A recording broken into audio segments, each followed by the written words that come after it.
Hello મિત્રો, આપણે હવે એક નવો ટોપિક માર્જિનલાઇઝેશનમાં જ આપણે જોઈશું. જે આગળ વંચિત વર્ગ આપણે કર્યો હતો, જે વંચિત વર્ગ એમાં જનો આ એક ટોપિક છે, બરાબર છે. વંચિત વર્ગની અંદર આપણને ખબર છે કે આપણે SC STની વાત કરી હતી, સાથે સાથે આપણે ડિસેબલ લોકોની પણ વાત કરી હતી. તો આપણે એમાં આજે ડિસેબલ લોકોની વાત કરીશું. હવે ડિસેબલ એટલે કોણ? તો આપણે જેમને દિવ્યાંગ કહીએ છીએ ને, એ દિવ્યાંગ એ જ ડિસેબલ લોકો. આમ વધારે સારી રીતે સમજવું હોય તો કોને કહેવાય દિવ્યાંગ, કોને કહેવાય ડિસેબલ? તો કે એ દિવ્યાંગ છે ને, આ ડિસેબલ એ એક બહુ મોટી ટર્મ છે, એક અમ્બ્રેલા ટર્મ છે, બરાબર છે. એની અંદર શું આવે કે કોઈ વ્યક્તિ છે એને હાથ ના હોય, પગ ના હોય, અથવા કાને સાંભળી ના શકતો હોય, અથવા તો મૂંગો હોય, માનસિક રીતે એને કોઈ બીમારી હોય, બરાબર છે. જેના લીધે શું હોય, એ પોતે કામ ના કરી શકે, એક્ટિવિટીઝ ના કરી શકે, અથવા તો પોતાની કોઈ એક્ટિવિટીઝ પોતાના માટે પણ કામ કરવું હોય તો ઘણીવાર ના કરી શકે. તો એને શું કહેવાય છે? ડિસેબલ, એટલે કે એને કહેવાય છે દિવ્યાંગ. એટલે દિવ્યાંગ છે ને બહુ આમ તો મોટી ટર્મ છે. ઘણીવાર આપણે દિવ્યાંગ શબ્દ સાંભળીએ ને એટલે આપણે લાગે કે હાથ પગ ખાલી ના હોય, અથવા હાથ પગે ખોડ ખાંપણ હોય તો એને દિવ્યાંગ નહીં. એના કરતાં પણ આ બહુ મોટી ટર્મ છે. માનસિક, એની અંદર માનસ પણ માણસનું આવી જાય, એની અંદર કાનમાં કંઈ પ્રોબ્લેમ હોય તો પણ આવી જાય, આંખે દેખી ના શકે તો પણ એ આવી જાય છે, બરાબર છે.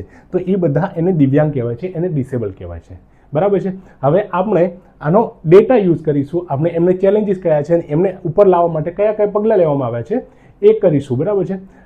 વિડીયો વધારે લાંબો ના થઈ જાય એના માટે કરીને મેં આજે કેટલાક પોઈન્ટ અહીંયા લખી દીધા છે ઓલરેડી, બરાબર છે. એટલે લાસ્ટમાં આપણને એ વિડીયો જલ્દી કમ્પ્લીટ થઈ જાય અને આપણો ટોપિક પણ સારી રીતે કવર થઈ જાય, બરાબર છે. એટલે ટોપિકની આપણી જે ક્વોલિટી છે એ કોમ્પ્રોમાઇઝ ના થવી જોઈએ, બરાબર છે. એના માટે કરીને જ આ પગલું લીધું છે.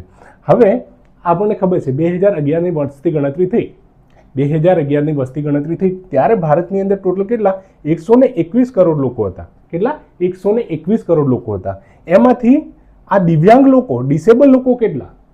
તો એમની સંખ્યા હતી 2.68 કરોડ. કેટલી? 2.68 કરોડ, જે ટોટલ ભારતની વસ્તીના લગભગ 2.21% જેટલી થાય છે, બરાબર છે. હવે આમાંથી પણ આપણે જો ડિવાઈડ કરવી હોય કે પુરુષો કેટલા હતા અને એમાંથી મહિલાઓ કેટલી, તો કેટલા? તો કે પુરુષો 1.5 જે કરોડ છે એ પુરુષો હતા અને 1.18 કરોડ મહિલાઓ ઓછી છે, પુરુષો વધારે છે, બરાબર છે. અને એમાંથી પણ મોટા ભાગે આવા દિવ્યાંગ એટલે ડિસેબલ લોકો છે એ 69% જેટલા રૂરલ એટલે ગામડામાંથી આવે છે. શહેરોમાં ખાલી 31% છે, જ્યારે ગામડાની અંદર 69% આ દિવ્યાંગ લોકો જોવા મળે છે. હવે આપણને લાગે કે એવું કેમ? એવું કંઈ બંને વચ્ચે કંઈ પ્રોબ્લેમ છે? નહીં. આપણને પણ ખબર છે કે ભારત એ ગામડાઓનો દેશ છે, બરાબર છે. ભારત એ ગામડાઓનો દેશ છે. ગામડાની અંદર વસ્તી ઓટોમેટિકલી વધારે છે, એટલે ત્યાં વધારે આમની સંખ્યા થવાની, બરાબર છે. કુદરત તો કંઈ આમ ડિવાઈડ કરીને તો મૂકતું નથી, પણ ગામડાની અંદર સંખ્યા જ વધારે છે લોકોની, તો ત્યાં દિવ્યાંગ લોકોની સંખ્યા પણ વધારે છે, બરાબર છે. તો આપણે આ રીતે આપણે એક જોઈ લીધું કે ડિસેબલની સંખ્યા કેટલી છે. હવે આ લોકોના મેઇન આપણે શું હોય કે પ્રોબ્લેમ્સ, એ લોકો પ્રોબ્લેમ કયા ડે ટુ ડે લાઈફની અંદર રોજમરોજ શું એ પ્રોબ્લેમ ફેસ કરે છે, એ જો આપણને ખબર પડે તો એમને આગળ લાવવા માટે કયા પગલાં લેવા જોઈએ અને ગવર્મેન્ટે કયા પગલાં લીધા છે એ આપણે વધારે સારી રીતે સમજી શકીએ, બરાબર છે. તો એમને કયા પ્રોબ્લેમ એ લોકો ફેસ કરે છે? તો કે ઇનએક્સેસિબલ ઇન્ફ્રાસ્ટ્રક્ચર. એટલે ઇન્ફ્રાસ્ટ્રક્ચર હોય ને એમના માટે જે માળખું, મૂળભૂત માળખાની જરૂર હોય, એ માળખાઓ નથી જોવા મળતા. હવે આપણે માળખું વાત કરીએ એટલે કયું? તો પબ્લિક સ્પેસ, એટલે ગવર્મેન્ટની કોઈ ઓર્ગેનાઇઝેશન હોય, ગવર્મેન્ટ ડિપાર્ટમેન્ટ હોય કે પ્રાઇવેટ ડિપાર્ટમેન્ટ હોય, તો ત્યાં એ લોકોએ અલગ દિવ્યાંગ લોકોને ઘણીવાર જરૂર પડતી હોય કે એવો એક રેમ્પ વોક હોય, અથવા તો કોઈ હોસ્પિટલની અંદર જાય છે તો ત્યાં ઉપર જવા માટે એ લોકો ડાયરેક્ટ ચાલી ના શકતા હોય, પગે ખોડ કામ પણ હોય તો ડાયરેક્ટ એ લોકો ચાલી ના શકે, તો એમના માટે રેમ્પ વોક અથવા એલિવેટરની જરૂર હોય. તો આવી ઘણી બધી ફેસિલિટી છે ને એ લોકો માટે જરૂર હોય. અથવા રેલવે સ્ટેશનની અંદર રેલવેમાં જાય એના પહેલાં સાઈડમાં એક રેમ્પ હોય છે, જે આપણને ખબર છે એક થોડી ખરબચડી હોય છે, બરાબર છે. અને એનાથી શું હોય, એ લોકો એને પોતાની પાસે સ્ટીક હોય ને, દાંડી હોય એક, એનાથી એ લોકો ફીલ કરી અને એ લોકો આગળ જઈ શકતા હોય છે, બરાબર છે. અથવા તો જે આંખે જોઈ ના શકે ને એવા અંધ લોકો માટે પણ એ રીતે એક એમની પાસે સ્ટીક હોય અને એવો જે સ્પેસ હોય ને જ્યાં કે એવું ગવર્મેન્ટે અલગ એમના માટે ઇન્ફ્રાસ્ટ્રક્ચર બનાવેલું હોય, એને ફીલ કરી અને એ લોકો આગળ જઈ શકતા હોય છે, પોતાની રેલવેમાં કે એ પોતાના બોગીની અંદર એ જઈ શકતા હોય છે, પોતાના સીટ પર. તો એ ઇન્ફ્રાસ્ટ્રક્ચરની કમી છે, એ કમીના કારણે આ દિવ્યાંગ લોકો બહુ વધારે પ્રોબ્લેમ ફેસ કરતા હોય છે, બરાબર છે. તો એ એક મેઇન ચેલેન્જ છે. બીજું શું એજ્યુકેશન એક્સક્લુઝન. હવે આપણને ખબર છે કે એવા દિવ્યાંગ લોકો હોય ને તો સ્કૂલની અંદર પણ આપણે જોયું હોય કે એમની સાથે ઘણા બધા આપણી આજુબાજુવાળા શું ભેદભાવ રાખતા હોય છે. એમની સાથે બેસે નહીં, એમની સાથે ખાવાનું નહીં ખાય, કે એમને શું કે આમ ઘણીવાર જાતિ સૂચક શબ્દોનો ઉપયોગ કરે. એટલે દિવ્યાંગની જાતિ માટે કોઈ અંધ છે, આંખે જોઈ નહીં શકતું તો એને આંધળો કહે છે, અથવા તો પગે ચાલી નહીં શકતો તો એને લંગડો કહે છે. તો એ રીતે અને જે ઇન્ક્લુઝિવ એજ્યુકેશન હોવું જોઈએ, સમાવેશી, જેની અંદર એ સ્કૂલની અંદર જે દિવ્યાંગ બાળકો હોય એ પણ સારી રીતે સમજી શકે, એ પણ સારી રીતે ભણી શકે, એવા ટીચર્સની કમી હોય, બરાબર છે, અને એવું માળખું ત્યાં ના હોય. તો આ બધા પ્રોબ્લેમ દિવ્યાંગ લોકો ફેસ કરતા હોય છે, જેના લીધે શું થાય છે, એ લોકો ઇલિટરેટ રહી જાય છે, અભણ રહી જાય છે, બરાબર છે. આ દિવ્યાંગ લોકો છે ને ખાલી 55% જ ભણેલા છે. આપણને ખબર છે નેશનલી આપણું એજ્યુકેશન આખા રાષ્ટ્રનું કેટલું છે, 74% છે, પણ આ લોકોની અંદર ખાલી 55% જ લોકો ભણેલા છે, બરાબર છે. 55% જ લોકો ભણેલા છે. એના લીધે શું થાય છે કે સોશિયલ માર્જિનાઇઝેશન, સોસાયટીમાં તો અલગ થાય છે, એમ્પ્લોયમેન્ટ ઓપોર્ચ્યુનિટી પણ એમને નથી મળતી. એજ્યુકેશન ના હોય એટલે એમ્પ્લોયમેન્ટ, રોજગારી એમને નથી મળતી, અને એના લીધે ઇકોનોમિકલ માર્જિનાઇઝેશન એટલે આર્થિક રીતે એ લોકો વંચિત રહી જાય છે. આર્થિક રીતે એ વંચિત એટલે પછાત રહી જાય છે અને ગરીબ રહે છે, બરાબર છે. એટલે આ પણ એક સૌથી મોટામાં મોટો પ્રોબ્લેમ છે. બીજું શું જોવા મળે છે તો કે glass ceiling of prejudices. Glass ceiling of prejudices. હવે આપણા માણસની અંદર દિવ્યાંગ લોકો માટે શું હોય ઘણીવાર કે એક પ્રેજુડાઇસ હોય છે, બરાબર છે, પૂર્વાભાસ રહેલો હોય છે, પૂર્વાભાસ રહેલો હોય છે, એટલે કે પ્રેજુડાઇસીસ રહેલો હોય છે કે કોઈ માણસ વિશે આપણે પહેલાંથી જ એની એબિલિટીઝ એની અંદર અલગ હોય છે, તાકાત હોય છે અલગ, એની અંદર કેપેસિટી એની અલગ હોય છે, પણ આપણે તો પણ એને પહેલાંથી જજ કરી લેતા હોઈએ છીએ. તો પણ પહેલાંથી આપણે શું કરી લઈએ છીએ, જજ કરી લેતા હોઈએ છીએ એમને, બરાબર છે. અને એમને એક લેવલ કરતાં ઉપર આપણે આવાજ ના દઈએ સમાજની અંદર. એટલે ગ્લાસ સીલિંગની ઉપર આપણે એમને આવાજ ના દઈએ, એમની સાથે એટલો બધો મતાંતર આપણે કરતા હોઈએ છીએ, બરાબર છે. એટલે ગ્લાસ સીલિંગ ઓફ પ્રેજુડાઇસીસ જોવા મળે છે, બરાબર છે. એમને એમ્પ્લોયમેન્ટ, એમને રોજગારી નહીં મળવા દેતી. આપણે જો ભારતની અંદર એ વખતે લગભગ 2.68 કરોડ અને અત્યારે લગભગ 3 કરોડ લોકો હશે, બરાબર છે. અત્યારે લગભગ 3 કરોડ લોકો આ દિવ્યાંગ હશે, અને એમાંથી તમને ખબર છે નોકરી કરવાને લાયક કેટલા છે, તો એમાંથી 1.3 કરોડ લોકો તો એવા છે જે નોકરી કરી શકે છે, એ જોબ કરી શકે છે, એ વર્ક કરી શકે છે. બધા જેટલા દિવ્યાંગ હોય, પાર્શિયલ દિવ્યાંગ હોઈ શકે ને, બરાબર છે. બધા દિવ્યાંગ એવું નથી કે એ ટોટલ ખોડખાંપણવાળા હોય એટલે એ લોકો કામ ના કરી શકે. તો 1.3 કરોડ એવા છે આટલામાંથી જે લોકો કામ કરી શકે છે, પણ તો પણ એમને કામ આપવામાં આવતું નથી. 1.3 કરોડ લોકો કામ કરી શકે છે, પણ એમાંથી ખાલી ખબર છે નોકરી કેટલાને મળે છે, 34 લાખ લોકોને જ નોકરી મળે છે. 34 લાખ લોકોને જ નોકરી મળે છે. એટલે ક્યાં 1.3 કરોડનો આંકડો અને ક્યાં 34 લાખનો આંકડો, બરાબર છે. કેટલો બધો ડિફરન્સ છે આ બંનેની વચ્ચે. એટલે શું એ ગ્લાસ સીલિંગ ઓફ પ્રેજુડાઇસીસ, આપણે પૂર્વાભાસની એક ગ્લાસ સીલિંગ રહેલી છે ને એ આગળ આવવા નથી દેતી એમને, બરાબર છે. આ સૌથી મોટો હેલ્થ પ્રોબ્લેમ છે. હેલ્થની અંદર શું હોય કે હવે દિવ્યાંગ લોકો સાંભળી ના શકે અથવા તો આંખે બરાબર જોઈ ના શકે, તો એવા દિવ્યાંગ લોકો હોય, એવા ડિસેબલ લોકો હોય, તો એમના માટે સ્પેસિફિક અમુક પ્રકારનો હોસ્પિટલની અંદર સ્ટાફ જોઈએ. જે કેવો સ્ટાફ હોય, એમની અંદર એક એમ્પેથી હોય, એક લાગણી હોય એવા લોકો પ્રત્યે, બરાબર છે. એમના પ્રોબ્લેમને સમજે, એમની સાથે શાંતિથી એમને શીખવાડે કઈ વસ્તુ, અથવા શાંતિથી એમને ટ્રીટ કરે, સમજી વિચારીને એમને ટ્રીટ કરે. તો એવું ઇન્ફ્રાસ્ટ્રક્ચર પણ નથી, એવી હેલ્થ ફેસિલિટીઝ પણ નથી, એવો ટ્રેન્ડ સ્ટાફ પણ નથી.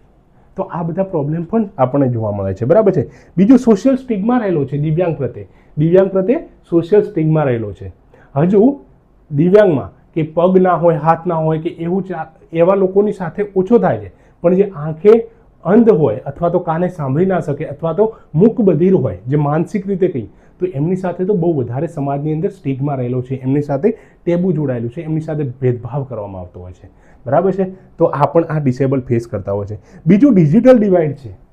હવે ડિજિટલ ડિવાઇડ કઈ રીતે, તો કે એમની પાસે કદાચ મોબાઈલ હોય ને, એ લોકોએ કોઈ વેબસાઇટ ખોલવી હોય, તો હવે એ વેબસાઇટ છે એ દરેક દિવ્યાંગ લોકો છે, એ જે આંખે સમોજ જોઈ નહીં શકતા, બરાબર છે, જેમને આઈ પ્રોબ્લેમ છે, તો એવા લોકોને શું હોય કે ડાયરેક્ટ એ લોકો જોઈ ના શકે, તો હવે એમને કોઈ વેબસાઇટ ના ઓપન કરી શકે, કોઈ એપ્લિકેશન ઓપન ના કરી શકે, તો એમના માટે સ્પેશિયલ સ્ક્રીન રીડર આવતા હોય છે. અથવા એમના માટે ક્લોઝ સ્પેસ્ડ એ કી આવતી હોય છે, બરાબર છે. હવે અમારી સાથે પણ એક મિત્ર એ યુપીએસસીની તૈયારી કરતા હતા, તો એમને જોયું હતું, એમની પાસે મોબાઈલ હતા અને એ મોબાઈલની અંદર એમના અવાજથી અને એમની સ્ક્રીન હતી એના આધારે એ લોકો એ રીડ કરી શકતા હતા, બરાબર છે. અને આપણી જેમ જ એ લોકો નોર્મલી એ લોકો સમજી શકતા હતા મોબાઈલની અંદર, પણ એના માટે એ સ્પેશિયલ ફીચર હતા. હવે મોબાઈલની અંદર સ્પેશિયલ ફીચર ના હોવાના લીધે કેટલા બધા ડિજિટલ ડિવાઇડ રહી જાય છે કે આપણા જેવા એકદમ જેમનું શરીર બરાબર છે, જેમને કોઈ પ્રોબ્લેમ નથી એ રીતે, તો એ લોકો બધી જ વસ્તુ મોબાઈલના કે ડેટા જે વેબસાઇટ વગેરે એપ વગેરે યુઝ કરવી હોય કરી શકે છે, પણ એ લોકોની અંદર એ બિચારા યુઝ કરી નથી શકતા. બરાબર છે. એટલે આ ડિસેબલ એ લોકોની અંદર આ દિવ્યાંગ લોકોમાં પ્રોબ્લેમ જોવામાં આવે છે. બરાબર છે. બીજો પ્રોબ્લેમ શું છે? તો લીગલ અને પોલિસી ઇમ્પ્લિમેન્ટેશન. હવે ગવર્મેન્ટે તમને ખબર છે એક મસ્ત એમના માટે એક સારામાં સારો એક્ટ લાવેલો છે. કયો એક્ટ છે? તો કે rights of person with disability. જે પર્સનની અંદર ડિસેબિલિટી એટલે આવા દિવ્યાંગ છે લોકો, એમના અધિકારો માટે કરીને 2016ની અંદર સરકારે એક મસ્ત કાનૂન લાવ્યો છે. બરાબર છે. અને એ કાનૂનની અંદર સ્ટેટ એડવાઇઝરી બોર્ડ બનાવવાની વાત છે. શું બનાવવાની વાત છે? State advisory board. એટલે સ્ટેટને, રાજ્યને શું કરે? એડવાઇઝ કરશે. બરાબર છે. આવા દિવ્યાંગ લોકોને કંઈ જે પ્રોબ્લેમ છે તો એ પ્રોબ્લેમના સોલ્યુશન માટે શું એડવાઇઝ કરવા માટેનું એક એક્ટ લાવ્યો છે, અને એની અંદર પ્રોવિઝન છે, મેન્ડેટરી પ્રોવિઝન છે કે સ્ટેટ એડવાઇઝરી બોર્ડ બનાવવું. બરાબર છે.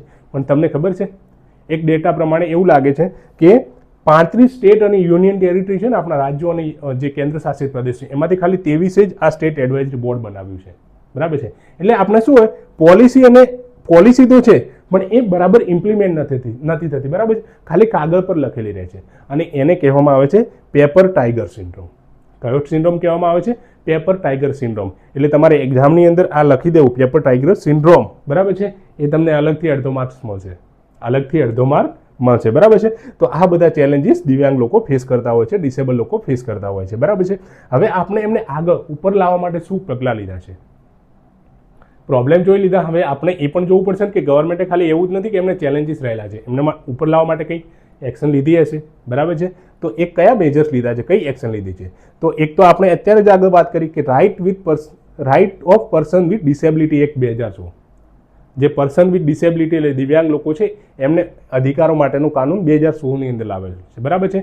એની અંદર એમને એજ્યુકેશન આપવા, સ્કિલ ડેવલપમેન્ટ કરવા માટે કરીને, ઇકોનોમિક એટલે આર્થિક રીતે જે તકો આપવા માટે, અને પોતાનું ફૂલ પોટેન્શિયલ જેટલું હોય એ યુઝ કરી શકે. એટલે પહેલાં આપણે વાત કરી હતી ને 1.3 કરોડ લોકો જે એમ્પ્લોયેબલ છે, જે નોકરી એમને મળવી જોઈએ અથવા કામ કરવા લાયક છે, તો એવા લોકો પોતાનો ફૂલ પોટેન્શિયલ યુઝ કરી શકે, તો એના માટેનો આ એક એક્ટ છે. બરાબર છે. બીજું શું આપણે વાત કરી કે દિવ્યાંગ એટલે શું? ખાલી શારીરિક ખોડખામ પણ નહીં, માનસિક.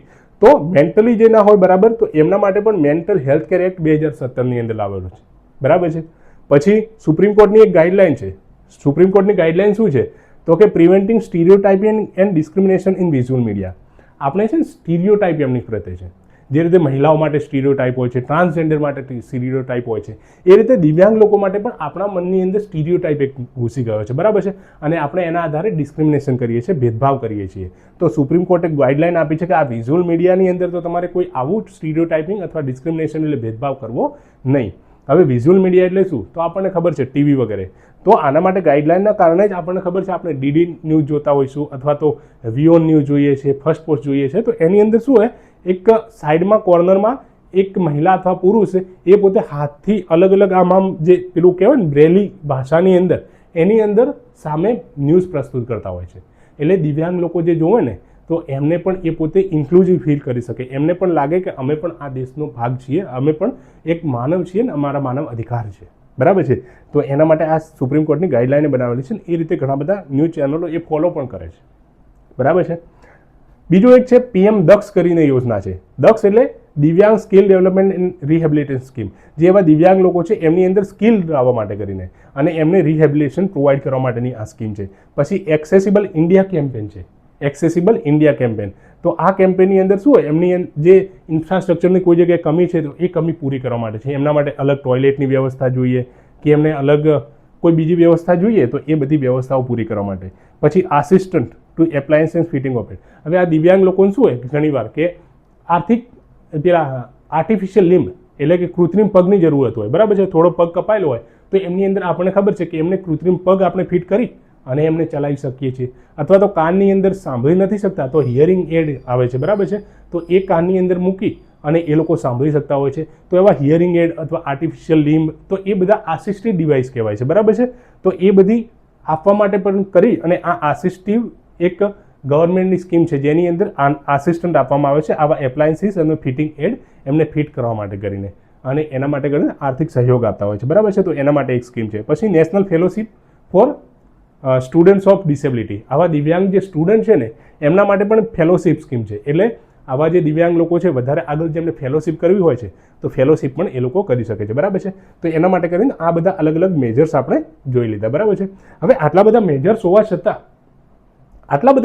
છતાં આટલી બધી ગવર્મેન્ટની સ્કીમ હોવા છતાં તો પણ હજુ કેમ દિવ્યાંગ એ તકલીફ ફેસ કરે છે, હજુ પણ એ આટલા બધા આગળ કેમ નથી આવી શક્યા? તો એના બધા ઘણા પ્રોબ્લેમ હોય છે. આ પ્રોબ્લેમ આગળ આપણે જોઈ લીધા એ પ્રોબ્લેમ છે બરાબર ઇમ્પ્લિમેન્ટ નથી થતા, બરાબર છે.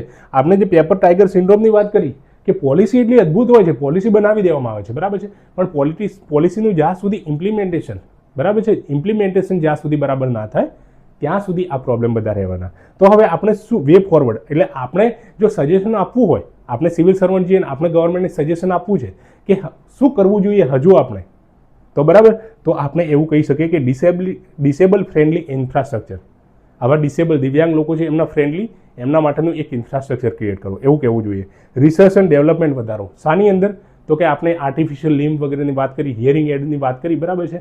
તો એના માટે કરી અને તમે રિસર્ચ એન્ડ ડેવલપમેન્ટની અંદર વધારે કન્ટ્રીબ્યુટ કરો, એટલે એવા લોકો પણ શું કે સારી રીતે ચાલી શકે અથવા સારી રીતે સાંભળી શકે, અથવા તો એમને માનસની અંદર માનસિક રીતે કોઈ પ્રોબ્લેમ છે તો એ વધારે સારી રીતે સમજી શકે, બરાબર છે.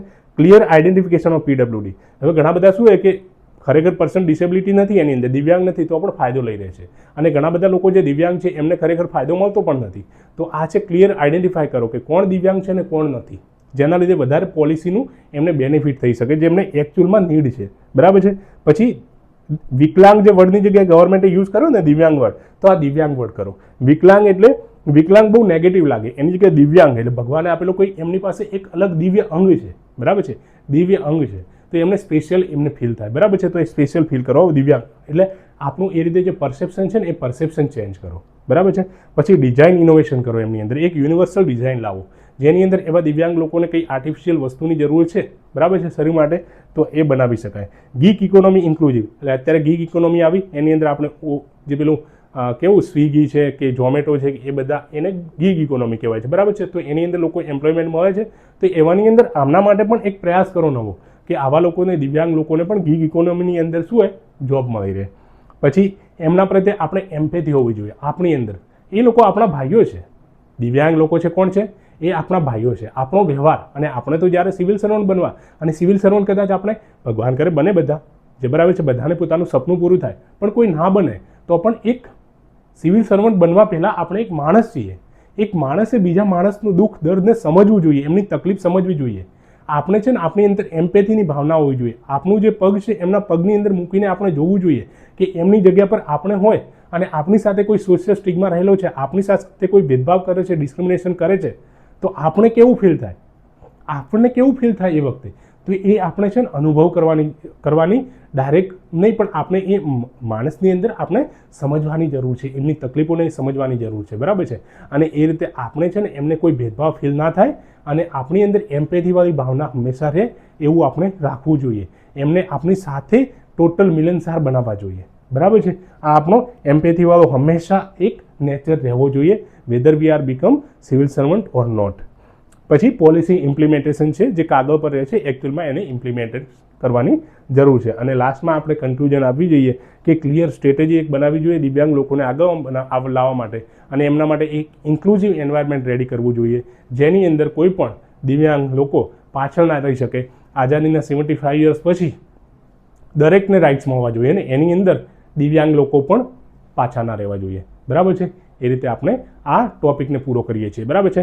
એક્ઝામની અંદર ક્વેશ્ચન આવે તો સટાસટ લખી દેવાનું, આમ બધા પોઈન્ટમાંથી તમે લખી દેશો તો 100% તમને માર્ક્સ મળશે જ, બરાબર છે. Thank you so much.